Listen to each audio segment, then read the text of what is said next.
11 अक्टूबर 2025 मैंने अपने चैनल पर एक कहानी अपलोड की थी जिसे लाख से ऊपर लोगों ने देखा था और सैकड़ों लोगों ने उस कहानी पर कमेंट किया था कि उन्हें इंसाफ चाहिए। जुबिन दा के मौत के पीछे जो भी है उसे सजा होनी चाहिए, उन्हें फांसी मिलनी चाहिए।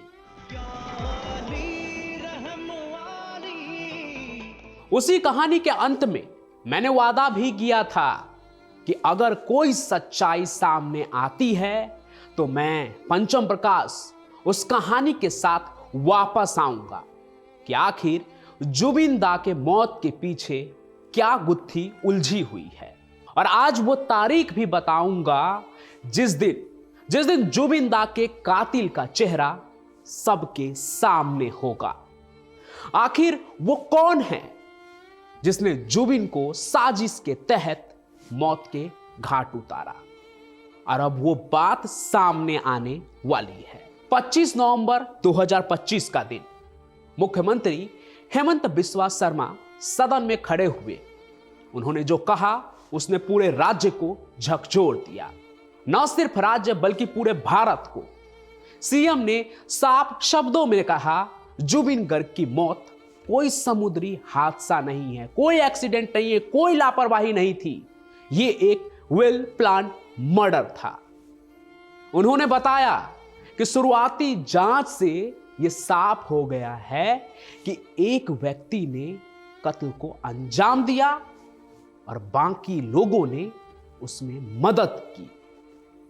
मतलब जो लोग गिरफ्तार किए गए ना, उन्हीं में से कोई एक मास्टर माइंड है और बाकी सब को मर्डरर। देखिए, जब 19 सितंबर को सिंगापुर में समुद्र में तैरते हुए उनकी यानी जुबिन दा की मौत की खबर आई तो दुनिया ने इसे एक दुखद हादसा कहा। सबको लगा एक्सीडेंट है, मगर असम ने कहा नहीं। जुबिन का परिवार चीखता रहा, यह दुर्घटना नहीं, यह हत्या है। और 2 महीने बाद यह शक, यह जनभावना एक चौंकाने वाली सच्चाई बनकर सबके सामने आ गई है। जुबिन के साथ उस ट्रिप पर कौन कौन थे, उनका क्या रोल था, वहां क्या कर रहे थे वो, ये सब आप चैनल पर अपलोड पुरानी कहानी में डिटेल में देख सकते हैं।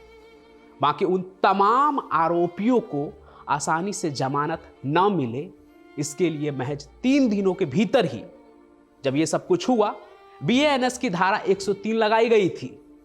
यह हत्या को लेकर धारा होती है जिसमें सबको सजा मिलती है अगर एक से ज्यादा लोग हों फिर भी। पर अभी भी सवाल वही है ना, क्यों, कैसे, किसने जुबिन को मारा? ये 5W1H पिछले कहानी में मैंने एकदम अच्छे से एक्सप्लेन किया था।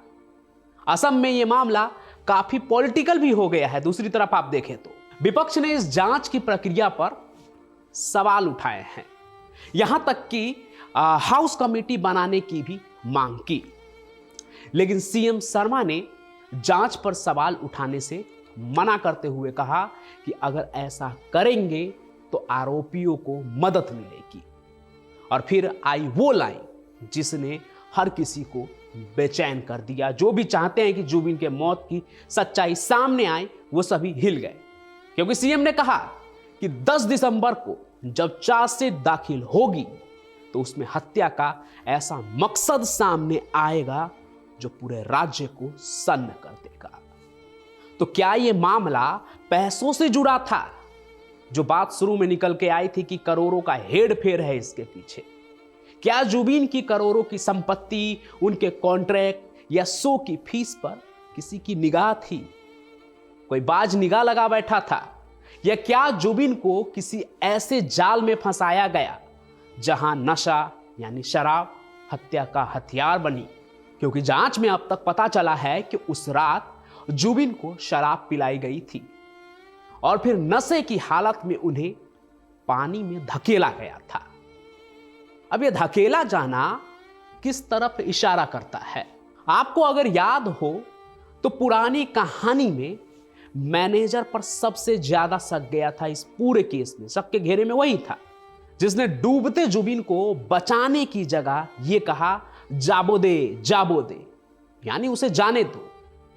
अब ऐसा उन्होंने क्यों कहा था, यह तब भी सवाल के घेरे में था। हालांकि यह हत्या का केस भारत से बाहर सिंगापुर में हुआ था।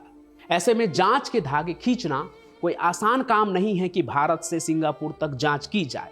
मगर सीएम ने बताया कि इस केस को भारत में चलाने के लिए गृह मंत्री अमित शाह ने बीएनएस की धारा 208 के तहत मंजूरी दे दी थी। इस धारा के तहत भारत के बाहर किसी भी भारतीय नागरिक या भारत में रजिस्टर्ड जहाज विमान पर अपराध हो तो उसे ऐसे ही ट्रायल किया जा सकता है जैसे कि वो भारत के अंदर ही हुआ हो। लेकिन इसके लिए पहले सेंट्रल गवर्नमेंट की मंजूरी चाहिए होती है, जो इस केस में मिल चुका है। यह एक बड़ा कानूनी कदम था जिसने सिंगापुर और भारत की जांच को एक दूसरे से जोड़ दिया है, कनेक्ट कर दिया है। मतलब अब भारत से लेकर सिंगापुर तक एक तरह से तहकीकात होगी।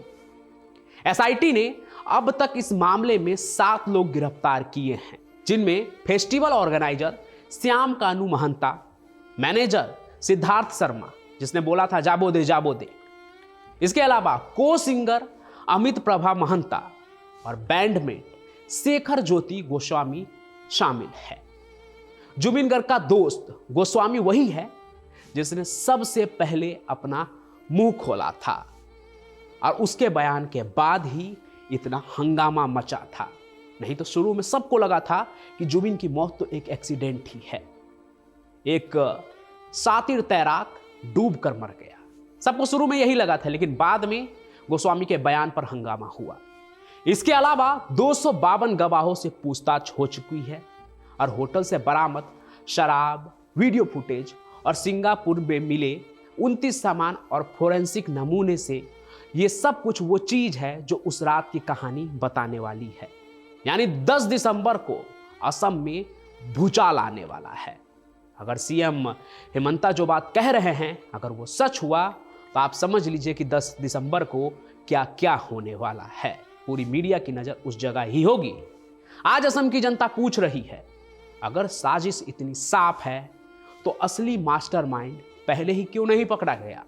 क्या सिंगापुर पुलिस ने शुरुआती डूबने की दुर्घटना वाली अपनी जो बात थी उससे पलटी मारी है, या वो कहानी अब भी बरकरार ही है कि डूबने से मौत हुई? कुछ रिपोर्टों का कहना है कि जुबिन को जानबूझकर नशे की लत लगाई जा रही थी ताकि उन्हें फाइनेंशियल रूप से काबू किया जा सके। क्या यही फाइनेंशियल कंट्रोल की साजिश अंत में हत्या पर खत्म हुई?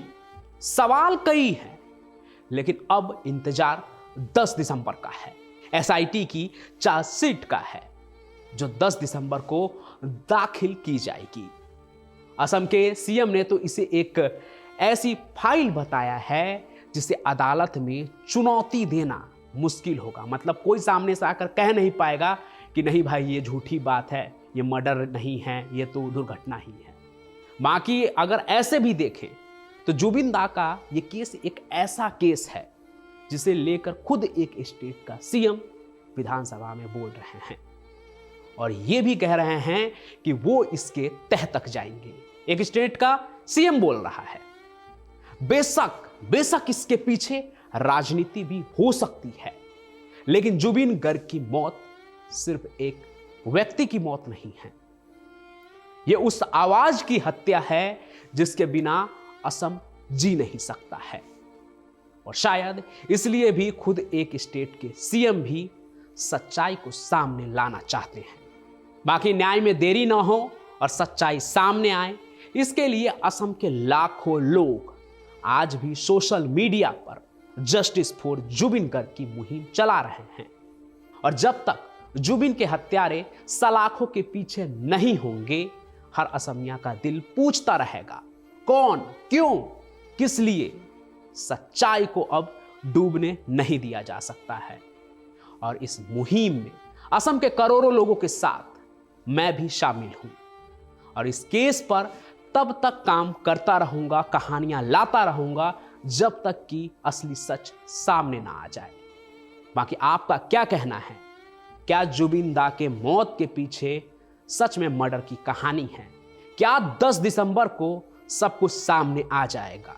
आप जो भी सोचते हैं वो कमेंट में जरूर लिखिएगा। और अगर आप मेरी ये बात सुन रहे हैं तो आप सभी का बहुत बहुत धन्यवाद। वो इसलिए क्योंकि आप कहानी को अंत तक देखते हैं। इसलिए आपका नाम क्या है और आप कहां से ये कहानी देख रहे हैं वो भी कमेंट में जरूर लिखिएगा। #Justice4Jubin के साथ मैं पंचम प्रकाश अपनी कहानियों के साथ मिलता रहूंगा। तब तक के लिए जय हिंद, जय भारत।